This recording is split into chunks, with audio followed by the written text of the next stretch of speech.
মা বাতাবি লেবু মাখছিল, তাই ভাবলাম যে এটার একটা ভিডিও করে নিই।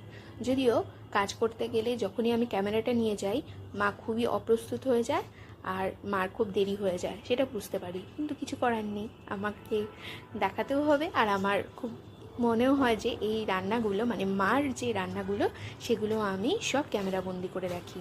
তাই বাতাবি লেবুটাকে খোসা ছাড়িয়ে নিতে হবে, তার মধ্যে কোয়াটাকে বের করে নিতে হবে। আর এটা খুবই কষ্টসাধ্য একটা আর সময় সাপেক্ষ ব্যাপার। তার মধ্যে পরিমাণ মতো মিষ্টি আর নুন দিয়ে দাও, কারণ বাতাবি লেবুটা একটু টকটক হয়, তাই মিষ্টি না দিলে খেতে ভালো লাগবে না।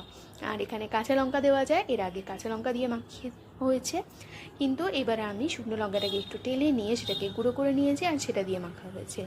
খেতে কিন্তু খুবই সুন্দর হয়েছে, দেখো বলতে গিয়ে আমার মুখে একদম লালা চলে আসছে। বাতাবি লেবু মাখা একদম কমপ্লিট হয়ে গেছে, এবার খাবার অপেক্ষা। Let's enjoy.